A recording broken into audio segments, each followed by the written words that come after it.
Paso las hojas de un papel de otro tiempo. Es un tacto que ya no es familiar para mis dedos. Es un papel de calidad. Pero sin duda es el mejor custodio de un testimonio que es excepcional para mí. Un relato olvidado, asfixiado entre tantas historias de la Segunda Guerra Mundial. Hoy volaremos al atestado cielo de Vietnam en los años 60. Un cielo atiborrado de aviones estadounidenses, norvietnamitas, subvietnamitas. Quién sabe si aviadores chinos, rusos y sobre todo rasgado por los misiles antiaéreos y las trazadoras de las baterías AAA. Un cielo lejos de ser apacible, era tenebroso. Un cielo que, no obstante, quizá fuese mejor amigo que un suelo que estaba roto por los estruendos de las bombas. Si quieres, acompáñame a la historia sobre las alas del F-104 y su desconocida participación en Vietnam.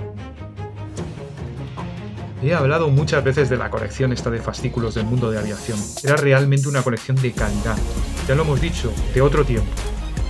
Allí en el número 81 conocía el testimonio del aviador de F-104C Bob Alberts, de la USAF. Y aunque lo que vamos a oír bebe de otras fuentes, no podía hablar del F-104 sin citar a Alberts, que resume a la perfección qué representaba este avión. Abro comillas. Si no formabas parte de la hermandad aeronáutica de los años 50, es casi imposible hacerte comprender el temor reverente y la expectación que acompañaron la tan largamente esperada revelación del F-104. El F-104 era imaginado como una especie de bala volante. En esos días la velocidad lo era todo. Pensábamos en la tremenda velocidad que podíamos esperar del inminente F-104 y eso nos hacía estremecer. No creo que pueda expresar ese sentimiento en toda su plenitud. Creíamos que la velocidad, más y más velocidad, iba a ser la cualidad dominante de los reactores futuros. Con esto termina la cita. Clarence Kelly Johnson no era un ingeniero aposentado en su despacho. Era de los que pensaban que la mejor manera de diseñar un avión era escuchar a sus tripulantes y concibió el Starfighter después de entrevistar a los aviadores que estaban luchando en Corea en 1952. Un precioso avión que supo encontrar belleza hasta en la elección de su nombre, Starfighter. Un avión futurista, que no tuvo futuro, pues el que creían que iba a darse en 1952 no resultó el que realmente fue. En 1952, la velocidad bruta y la altura lo era todo, y el avión específico, capaz de desempeñar una sola función, justo la que había dado pie a su diseño, y hacerlo a la perfección, parecía la respuesta a las exigencias de los aviadores y de sus mandos, el avión del futuro. Pero la aparición del caza multirol, en especial el desempeño del fabuloso F-4 Phantom II en Vietnam, cambió ese futuro que parecía tan evidente tan solo 15 años antes. Un estupendo interceptor de punto encargado de subir rápido a unos fantásticos 240 metros por segundo y de volar aún más rápido hacia cualquier cosa que osase penetrar el espacio aéreo de Estados Unidos, con dos veces la velocidad del sonido, para interceptar al posible agresor y neutralizarlo con sus misiles AIM-9B o su maravilloso cañón multitubo M61A1. En 1960 acabaría siendo relegado en apenas un año desde su entrada en servicio en el Air Defense Command y sería enviado a la Guardia Aérea Nacional. Esto era increíble. Este pequeño había sido diseñado con sus delgadas alas concebidas para alcanzar sus altas velocidades y esto, pues de alguna manera, selló su destino. En estas alas no había espacio para nada, ni para carburante, ni para el tren de aterrizaje, de manera que el fuselaje tendría que contener su limitada capacidad de combustible y encima compartirla con un tren de aterrizaje y un poderoso motor General Electric J79. Para colmo, no podía llevar mucha carga en los pilones de sus alas, entre otras cosas porque su misión era la de interceptar. Y para eso no se necesitaba nada más que un relativamente liviano misil AIM-9B Sidewinder. La USAF relegó este monoplaza que había entrado en servicio en 1958, pero antes de que pudiera constatarse sus carencias ya se habían ordenado la construcción de 77 aeronaves de la optimizada versión C. Un avión que retorcía el diseño para adaptarlo a las necesidades del Tactical Air Command. Fue también en ese 1958 cuando el primero de estos aviones de la versión C sería entregado, al igual que el de la versión A, también pomposamente por Lockheed a la USAF. Portaba sonda de repostaje en vuelo, en teoría para repostar de los lentos KC-97. Ya me imagino que a la dificultad del repostaje en sí se añadiría la de no entrar en pérdida por intentar alcanzar la velocidad de los lentos cuatrimotores a hélice KC-97. También portaba un radar de control de fuego AN/ASG-14T2 con anclajes para armas en los pilones de las alas y uno central que colgaba del fuselaje. Podía transportar bajo las alas dos bombas M117 de 340 kilogramos cada una, también las MK-81 de 110 kilogramos cada una, o las MK-82, estas de 230 kilogramos. Podía disparar cohetes en contenedores LAU-3, aparte de los clásicos AIM-9 Sidewinder de los que hemos estado hablando, de defensa aérea, y su cañón M61A1 Vulcan, con 725 rondas de 20 milímetros. Bueno, son los años de las bombas nucleares y todo avión táctico que se preciara tenía que tener la capacidad de embarcar una de estas. El F-104C no fue menos y se le podía acoplar una MK-43, que me conste nunca se hizo, pero podía llevarla. La verdad es que cuesta creer que, con la limitada aceptación que tuvo el avión en su país natal, este se convirtiera en el avión elegido por 14 países para componer parte trascendental de sus fuerzas aéreas. En Estados Unidos, solo el ala 479 Tactical Fighter Wing se equipó con el F-104C, mientras la versión A de intercepción estaba relegada a una segunda línea en tan solo un año de servicio. Los malpensados tendrán en la cabeza las oscuras técnicas de venta que durante un tiempo emprendió Lockheed con sobornos a altos cargos y mandos del ejército, incluso hasta a la realeza holandesa, el llamado Starfighter Affair, que injustamente olvida que otros aviones como el C-130 Hércules estuvieron también implicados y que tiende a minimizar el acierto de las políticas de Lockheed para dejar construir el F-104 en estos países, cosas que sus competidores como Dassault no fueron capaces de ofrecer. También se tiende a olvidar que la competencia no era marcadamente mejor, como es el caso del F-11 Tiger que tenía Japón sobre su mesa al lado del proyecto de adquirir el Starfighter. Es muy cierto que el apodo alemán de los primeros años de servicio en este país de Widowmaker, en otros también como Canadá, Holanda y Bélgica, parecía ser merecido. Pero también es igualmente verdad que en España ninguno se estrelló. Entre 1967 y 1972 que estuvo en servicio. Así que quizá el creador de Viudas tenga una fama que no solo radique en el diseño del F-104, sino, como siempre suele pasar en la historia, es multicausal. Todo es más complicado de lo que la prensa amarilla de la época quiso crear. Y no era un avión malo, que se había comprado tan solo por sobornos. Era un avión difícil de pilotar, que no debería entregarse en masa a pilotos inexpertos, que necesitaba una habilidad especial para conocer su perfil de vuelo en las exigentes maniobras a baja cota, que con un avión casi sin alas obligaba al aviador a realizarlas con altas velocidades y en estrechos márgenes de ángulos de ataque. Un avión exigente y despiadado con el error. Si cometías uno en él, no había nada que hacer salvo saltar o morir. En eso no fue muy diferente a otras grandes bellezas de la época, de la velocidad y la altura, como por ejemplo el Mirage 3. Pero precisamente esa solitaria ala equipada con el Starfighter, la 479 Tactical Fighter Wing y los hombres de sus escuadrones 435, 436 y 476 Tactical Fighter Squadrons, demostraron que en manos hábiles y conocedoras de lo que pilotaban eran capaces de hitos muy remarcables y sorprendentes. En 1962 se celebró en la base aérea de Nellis el encuentro Guillermo Tell, una competición entre escuadrones de la USAF en la que a veces participaban aliados, en materias de despliegue, scramble y destreza en el fuego aire-aire, tiro y bombardeo.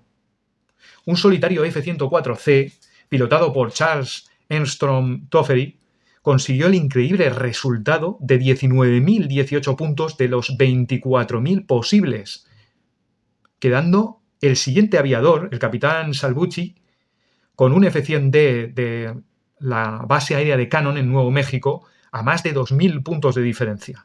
Toffery y su equipo lo celebró a lo grande. La USAF había convertido la gran promesa del F-104, que casi asustaba cuando voló por primera vez en 1954, en un desecho que con suerte y muchas modificaciones podría venderse a otros países. El encorvado y delgado capitán Toffery demostró con épica que estaban en cierto modo equivocados.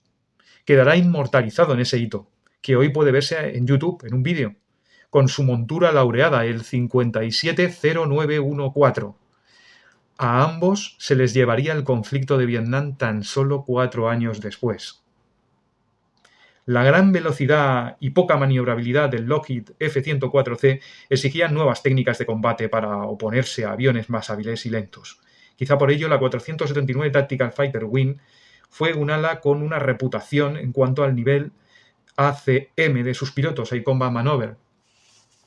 Siguieron ejercitándose en el ACM cuando la filosofía de la USAF de finales de los años 50 y los 60 fue por otro lado, considerando los dogfights como una cosa del pasado, en un mundo de tecnología, de radares y de misiles de medio y corto alcance. Este pensamiento provocó diseños desprovistos de cañones como el F-4 Phantom, y fue precisamente esa carencia la que lastró los primeros años de este avión en el conflicto de Vietnam. La USAF, consciente de la realidad experimentada en Vietnam, retomó el entrenamiento Air Combat Maneuver y le añadió un M61 Vulcan al F-4 Phantom de paso. Mientras eso pasaba, el F-104C fue requerido, entre otras cosas, por su cañón y el nivel de destreza de sus aviadores, de los de la 479 Tactical Fighter Wing, de la base californiana de George, la que fue realmente la casa del Starfighter en Estados Unidos, y a la sazón, la única que tenía el F-104 en primera línea. En marzo de 1965 empieza la campaña de bombardeo sobre Vietnam del Norte bajo el nombre Rolling Thunder. Se conocía que en los aeródromos de Vietnam del Norte, así como en sus instalaciones de radar, había técnicos de la Unión Soviética y de China. Con la intención de no causar bajas entre estos técnicos, estos vitales puntos de evidente interés estratégico fueron eliminados de las listas de objetivos de Rolling Thunder. Con sus fuerzas aéreas e instalaciones principales intactas, era cuestión de tiempo que Estados Unidos perdiera su superioridad aérea a manos de Vietnam del Norte. Quedó constatado el hecho después de que en un ataque un F-8 Crusader de la US Navy arribase al portaaviones con importantes daños, y tras el derribo de 2 F-105 Zud de una formación de bombardeo de 4 en una incursión de la USAF en territorio enemigo. El mando pensó que una alerta radar temprana que avisase a tiempo a las formaciones de aviones atacantes de la presencia de cazas interceptores enemigos sería el factor que devolvería la necesaria supremacía aérea en Rolling Thunder.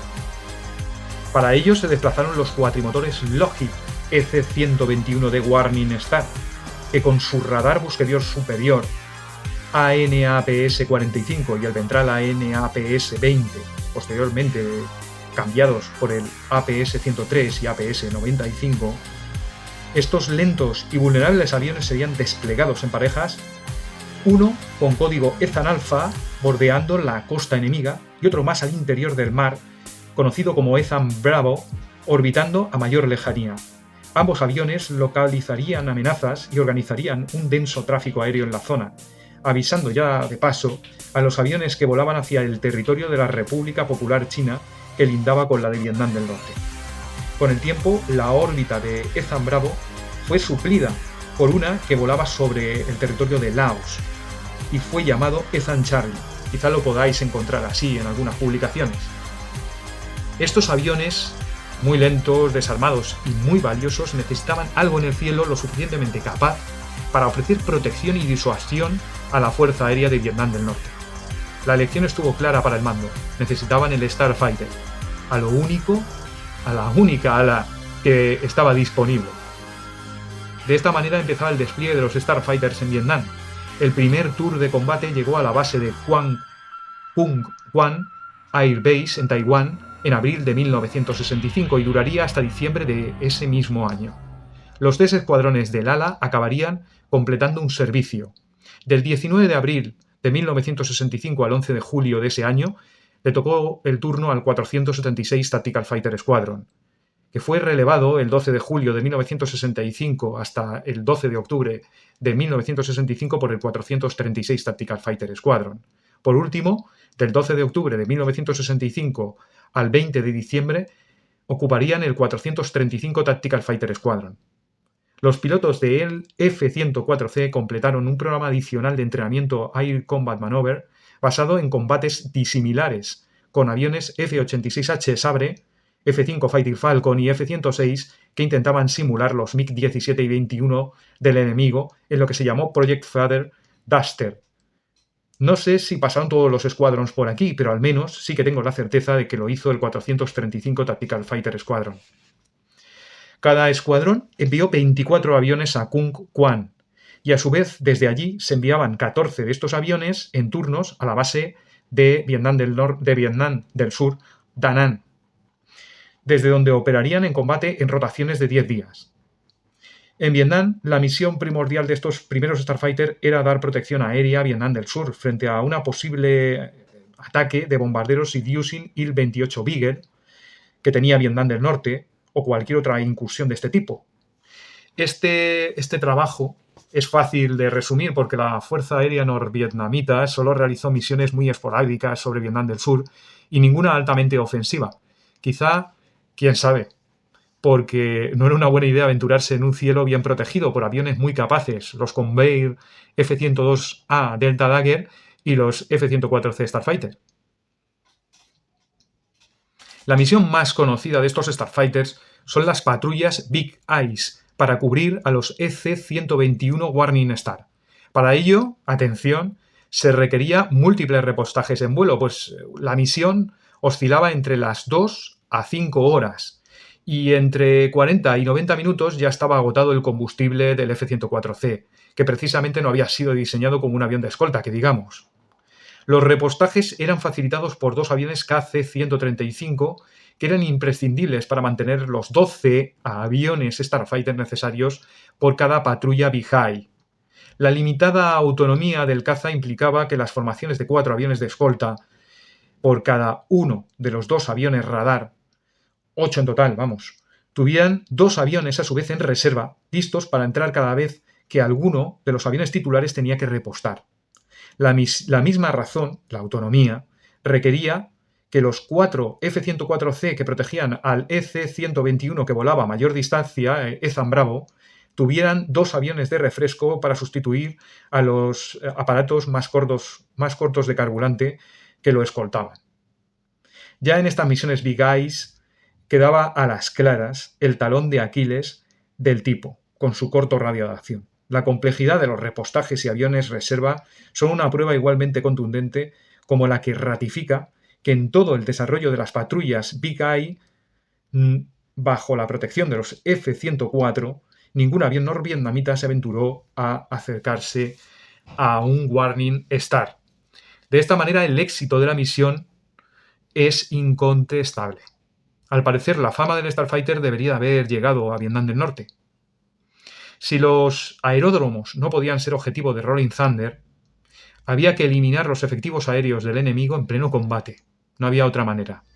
De esta forma, los F-104C también fueron autorizados para misiones en busca de MiGs. Y atención, adentrándose en territorio enemigo. Sí, señores, había que ir hasta allí para sacarles. Y estaba claro que no iban a ser recibidos con una buena cena y un vino templado, digamos. Los sobrevuelos en la zona entre Hanoi y Haiphong en busca de MiGs, no obstante, no atrayeron a los pocos y valiosos MiGs que tenía Vietnam del Norte. No eran tontos tampoco. Pese a la preparación de estos pilotos, no llegaron los esperados derribos. Aquellas astillas plateadas no encontraron la gloria y, sin embargo, se encontraron con el fracaso. Hubo una fecha que marcaría el final del despliegue de este primer tour, el 20 de septiembre de 1965. Grabárosla bien. Esta levantaría la polémica entre el mando de la USAF y sellaría la retirada de la 479 Tactical Fighter Wing de Vietnam. Aquel día todo parecía torcerse. La patrulla Big Eye, gran ojo, tuvo una baja en vuelo. El capitán Harvey Quackenbush declaró que tenía la imprescindible pértiga de repostaje de su avión dañada, y volvía a Da Nang. No podía continuar. Allí mismo el capitán Philip Smith recibía la orden de completar el cuadro de 12 aviones precisados. Smith se lo tomó como una rutina, bajo la confianza que le daba ser uno de los 2 pilotos del 479 Tactical Fighter Wing, graduado en la Fighter Weapons School de la USAF. Además, volaba el 560883, el primer F-104C de serie. En el aire esperó los vectores del control radar de la zona, que tenía el nombre en código Panamá. Este radar lo guió mal, al parecer. El IFF que individualizaba el Starfighter de Smithy ante los ojos del radar no funcionaba bien. Aquí comienza la pesadilla de Smith. Por suerte se dio cuenta de que volaba hacia la isla de Hainan de China y viró al sur antes de llegar a territorio enemigo. Detrás de él avistó una aeronave y, como era un cazador de instinto, lo reportó primero al control Panamá y luego voló hacia él, en plena persecución. Esta acción no sirvió más que para desorientarle mucho más, pero el aviador confiaba en sus dotes de navegación y con ayuda de la brújula del avión todo estaría en orden, ¿no? Pero Smith descubrió entonces que su brújula no funcionaba correctamente. El F-104C necesitaba combustible, y uno de los KC-135 de la patrulla y, con ayuda del radar Panamá, se esforzaron en encontrarle. No lo lograron. Estaba perdido, solo y ahora sin combustible. Smith declara la emergencia, esperando que Da Nang hiciese despegar a los F-102 Delta Dagger, que podían rastrearlo en el aire utilizando sus potentes radares. El tiempo, para colmo, empeoró, y las nubes impedían cualquier identificación visual del terreno sobre el cual volaba. El F-104C ascendió sobrepasando la campa densa de nubes, con los ojos elevados en el indicador de carburante y la idea de que podía caer en un recóndito punto del extenso mar. Este piloto se dejó llevar por la desesperación. Entonces el aviador sacó su lápiz de notas y lo puso sobre el salpicadero de su avión, esperando que la sombra proyectada del sol le indicase dónde estaba el norte y el sur. Ese era el nivel de desesperación del momento. Pero este truco de excursionista no sirve de nada bajo la sombra del sol del mediodía. Completamente vendido, el afán del piloto era quedarse cerca de la costa. Un claro en las nubes supuso un rayo de esperanza en la desesperación y el Starfighter descendió a 9.000 pies, unos 2.740 metros, para investigar si abajo había algo en el terreno que hiciese orientarse a Smith. Pero una fuerte sacudida en su avión mezclada con una desatada locura de sonidos de alarma pulverizó cualquier aliento de esperanza delante de él, sobrepasándole 2 rápidos J-6 chinos, los MiG-19S. Entonces comprendió que había sido alcanzado. Minutos antes, los bisoños pilotos chinos en alerta corrían a sus MiG-19S, fabricados bajo licencia, alertados por la incursión en su territorio de un avión que no era amigo. Eran el capitán Gao Xian, con solo unos cientos de horas de vuelo, y el vicecapitán Wang Fengsheng. Eran 2, sí, pero se enfrentaban a un preparado aviador que contaba ya con 2.000 horas de vuelo, más que ambos juntos. El tiempo no era bueno, pero Gao Xian aprovechó su altura y su velocidad. Templó sus nervios, esperó, y volvió a esperar con aquella cosa tenebrosa y plateada en su mira. Quería estar seguro de darle con su cañón de 37 milímetros. Esperó tanto que al impactarle lo dañó considerablemente, y se convirtió en el piloto de caza que más cerca accionó su cañón para derribar a otro avión, en un combate entre aeronaves a reacción. El Sidewinder del ala tocada del Starfighter salió desprendido y rápidamente el avión de Smith empezó a perder fluido hidráulico. Pero era un luchador y decidió morir matando, realizando un viraje y tratando de apuntar el único IM-9B que le quedaba contra los MiG-19 chinos. Pero la palanca ya no servía de nada. El Starfighter número 1 de producción estaba desangrado, sin carburante y sin fluido hidráulico. Fuera de control, el capitán Philip Smith abandonó su montura y Gao Xian, enamorado de la aviación como lo era Philip Smith, se encontró con la ironía que otorga la fama y la validez al mérito del piloto cuando ha de abatir a otro hombre que no es muy diferente a él. Para Smithy, la cosa no había acabado. Fue capturado en China y hecho prisionero aquel 20 de septiembre de 1965. Fue confinado en aislamiento durante casi 8 años en una cárcel de Pekín. Hasta la visita de Nixon de 1972, este hombre no fue liberado. No ha acabado la historia aquí. Quizá con algo de sentimiento de culpabilidad, quién sabe. Harvey Quackenbush salió a la búsqueda de su amigo Smith, acompañado del capitán Dale Carson, en sendos F-104 Starfighter, apoyados por un cisterna KC-130 del US Marine Corps y un Albatros de búsqueda. Estuvieron buscando sin éxito al malogrado Smith hasta que el tiempo y la noche hicieron imposible seguir. Para abordar macabramente la fecha esta del 20 de septiembre de 1965, el destino quiso que las luces anticolisión y de cabina de uno de los Starfighters no funcionasen. Se priorizaba reparar otras cosas, puesto que los aviones de la 479 Tactical Fighter Wing solo operaban de día y las luces no parecían prioritarias. Ambos aviadores, para solucionar estos problemas, fueron pegados uno al otro para guiarse. Pero Carson, que pilotaba el avión cuya iluminación había fallado, se acercó demasiado a Quackenbush y ambos aviones acabaron impactando. Al menos los aviadores en este caso saltaron y fueron rescatados sanos y salvos. Los aviones 56-0921 y 56-0911 eran ya historia, como horas antes lo había sido el de Smithy. El 20 de diciembre de 1965, los F-104C desplegados en el sudeste asiático volverían a George Air Force Base. El final del primer tour supuso el principio de la baja del F-104C del inventario de la USAF. La 479 Tactical Fighter Wing tendría a sus 476 y 436 Tactical Fighter Squadrons, convirtiéndose al F-4 Phantom, que parecía haber sentenciado a la chatarra cualquier cosa que fuera anterior a su aparición. Pero en 1966 las cosas se complicaron en Vietnam.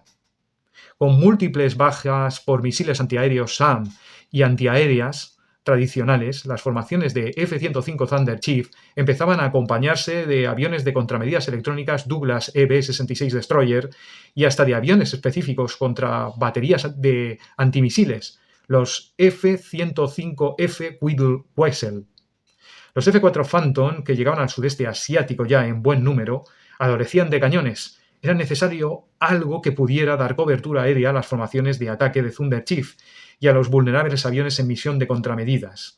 Y volvió a sonar el nombre del F-104C Starfighter, o el Zipper, como era conocido por sus aviadores, el soplete, con diminutas alas.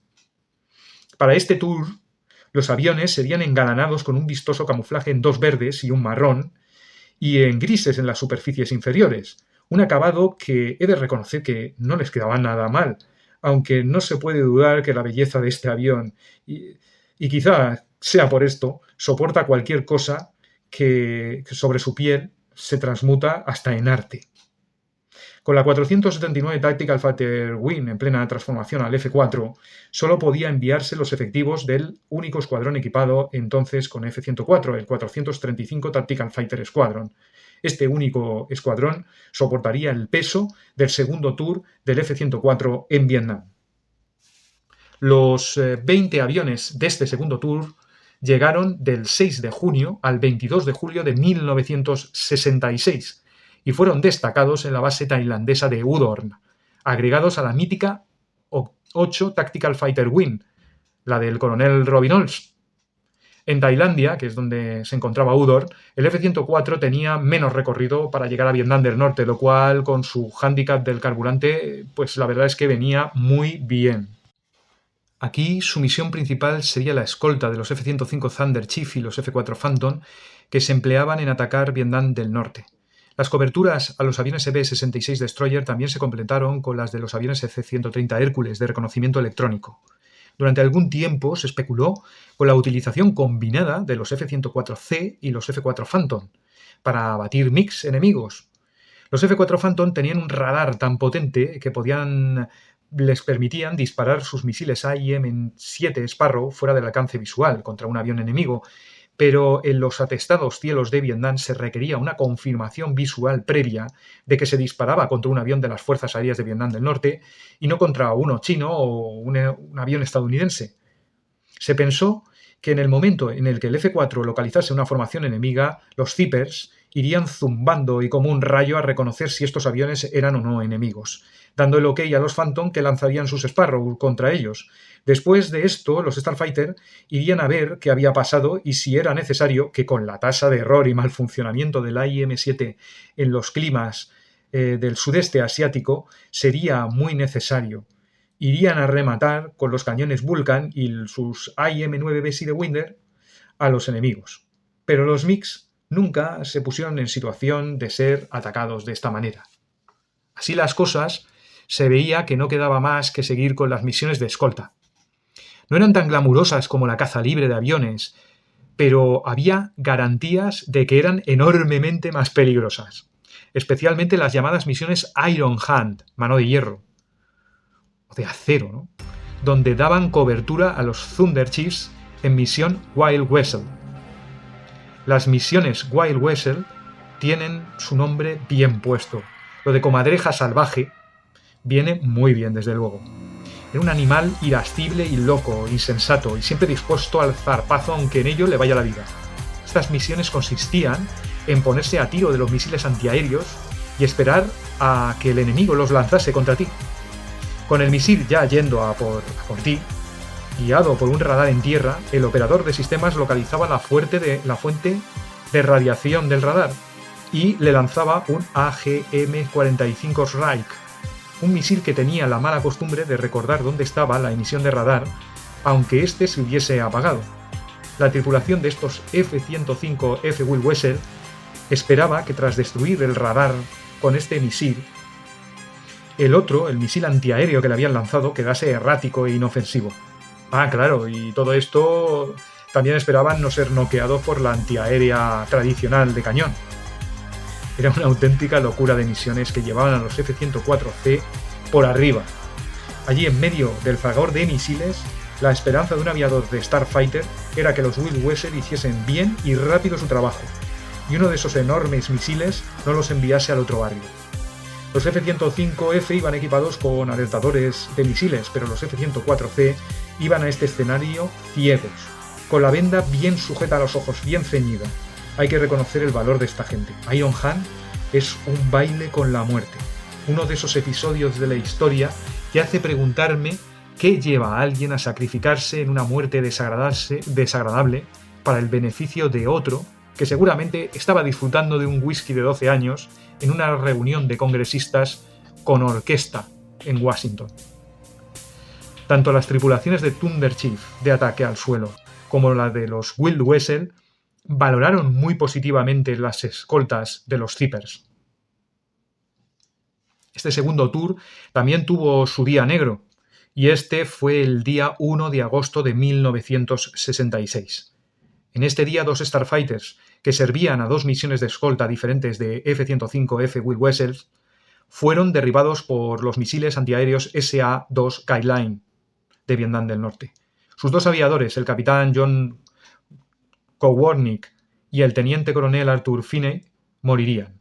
Kowarnik aún hoy sigue siendo un MIA, un Missing in Action, un desaparecido en combate. Kowarnik formaba parte de la escolta Iron Hand de 4 F-104 Starfighters en una operación aún mayor de ataque a las acererías Thanh Nguyen Steel Works de Vietnam del Norte. Su zipper, el 560928, fue alcanzado por un SAM, y en el fragor de la misilada un tripulante de la formación reportó que había saltado, pero otros dijeron lo contrario. El problema es que, analizadas las fuentes de Vietnam, no se hace constancia a ningún prisionero. No se sabe qué suerte acompañó a John, pero tras tanto tiempo sin aparecer y ante la falta de noticias suyas en hoy un aliado Vietnam, solo cabe sospechar que no sobrevivió al derribo. El caso del teniente coronel Arthur Finney fue semejante. Ya llevaba 100 misiones de combate en Corea en el F-86 Sabre. Este aviador, aunque no atesoraba pues muchas horas en el Starfighter, cayó en el 1000 veces fotografiado y también dibujado F-104C 570-925, llamado Smoke 2. Lo de Smoke viene por las evidentes estelas de humo negro que dejaba el General Electric J-79, famoso motor que también equipó al Phantom y al A-5 Vigilante. Aquel 1 de agosto moriría este hombre, Arthur Finney.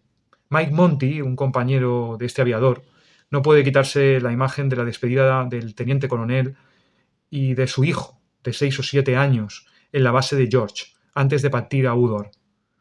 La verdad es que nunca más volverían a verse. Después de esto era evidente que no podía exponerse de esta manera a los F-104C sin ningún tipo de avisador que alertase del lanzamiento de misiles. Se aprobaron los fondos para incorporárselos bajo el nombre de Project Pronto.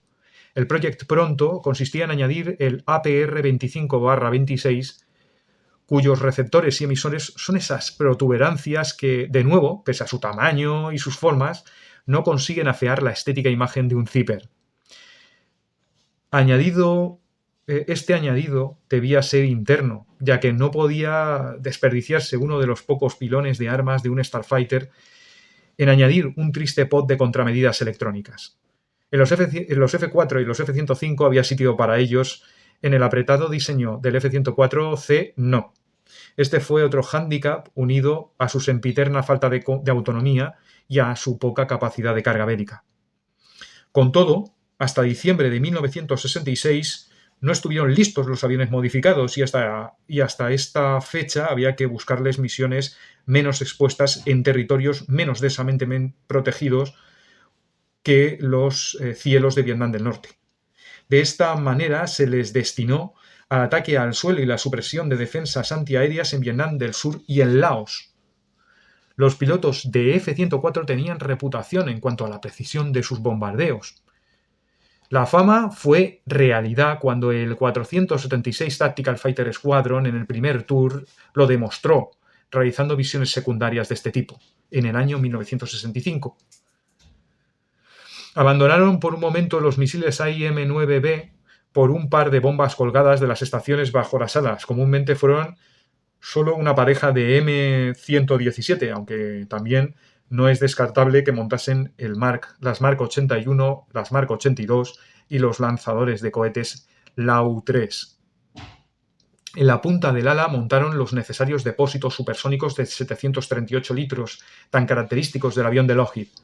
Su precisión en estas misiones no es cuestionada por nadie dentro de la USAF. Fue desempeñada de forma magnífica.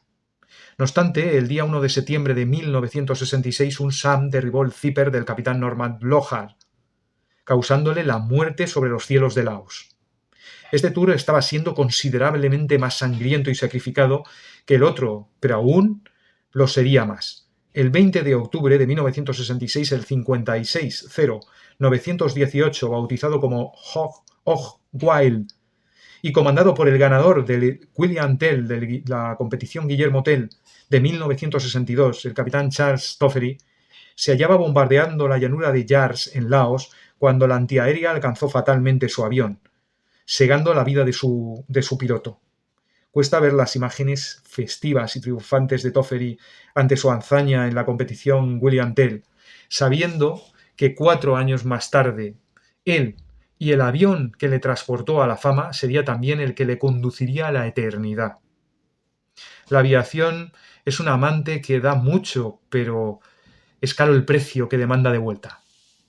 Lo que damos o no, Toffery será siempre recordado mientras en el Museo de Wright-Patterson tengan pintado el F-104C 560914 erróneamente como el 570914, que realmente comandó en la competición el capitán Toffery. Máquina que también fue arrastrada por el conflicto, dicho sea de paso, y se perdió tras un fallo de motor en Tailandia mientras formaba parte de este tour. El piloto salió ileso al menos. Con el alertador APR 25/26 instalado, los Zippers volvieron a sus misiones de escolta de F-4 y F-105 en Vietnam del Norte. El panorama, entonces, había cambiado. Cada vez había más Phantoms disponibles y se hacía evidente que era aconsejable operar pocos tipos de aviones para simplificar la logística. El F-104 Starfighter parecía tener las horas contadas. Pero aún tenía un as en la manga. Tenía un as del tamaño de 6 tubos rotativos en la manga. Una carencia de fuego única. Y el F-4 aún no lo tenía. Tenía, el F-104C, un Vulcan, un cañón Vulcan, y este le hacía algo más imprescindible. Llegó a tiempo para la operación Bolo, ideada por Robin Olds y sus subalternos. Parecía que en el plan podía ser una herramienta muy adecuada, pero no lo fue. Bolo se trataba de operar cazas Phantom en formaciones y patrones de operación como la de los indefensos y pesados bombarderos F-105 Zul. La idea era engañar a la Fuerza Aérea de Vietnam del Norte con la finalidad de que salieran de sus intocables aeródromos para abatirlos en el aire. Aunque los investigadores no consiguen ponerse de acuerdo sobre el papel de baja intensidad que los Starfighter tuvieron en la operación Bolo, no parece lógico pensar en que es atribuible a su reducido número. Y en que, bueno, parece lógico, más bien pensar que es atribuible a su reducido número. Y en que los planificadores realmente de la operación simplemente pues no contaron con ellos porque no consideraron su número como importante. 7 MiGs fueron derribados el primer día de la operación Bolo. Ninguno por acción de un Zipper. Ese no fue el día. Ni tampoco fue la operación Bolo la campaña. Bueno, qué demonios. Tampoco fue la guerra de Vietnam la guerra para que el F-104 ganase palmarés en victorias aire-aire. El F-4 era el caza elegido por la USAF e iba a solucionar parte de sus problemas con la versión E de su tipo. No tenía ya mucho más espacio para prolongar la misión del F-104 Starfighter y fue ordenada la vuelta a casa del 435 Tactical Fighter Squadron. El último avión despegó de Udor, según algunas fuentes, en los primeros días de 1968. Estos aviones, no obstante, no podrían volver a California. En George Air Force Base, la que había sido su base de siempre, ya se había retirado el Starfighter en julio de 1967, así que irían directos a su nuevo destino, a un destino de segunda línea, el Air National Guard de Puerto Rico. Aquí el Zipper viviría sus últimos años con la escarapela de la Estrella Blanca en el seno del Escuadrón 198 Tactical Fighter Squadron, basado en Muñiz Air Force Base, en sustitución de los antiguos F-86H Sabre. En Muñiz estarían operativos 18 aviones de este tipo, de 1967 a 1975, fecha en la que serían sustituidos por los Bofh A-7D Corsair II. Fueron pocos los Starfighters en Vietnam, pero eso no fue excusa para que sorprenda el sacrificio de esta unidad. He intentado transmitirlo y no solo quedarme en los datos fríos de tácticas y de cifras, que es lo que siempre se suele explicar. De esta manera yo creo que será más fácil emplear ese mecanismo tan humano, el de la empatía, y trasladarnos a la carlinga de un F-104C Starfighter en pleno vuelo sobre Vietnam. Tras conocer la historia de estos hombres se entiende la reacción de ciertos pilotos veteranos de Zipper en una reunión de aviadores veteranos y cómo se abalanzaron sobre un historiador aeronáutico que citó en uno de sus libros la ingrata e inepta afirmación de otro piloto de que los hombres del Starfighter no hicieron nada relevante, que a su vez recuerda a Bob Albers en su interesante entrevista en el fascículo del mundo de la aviación.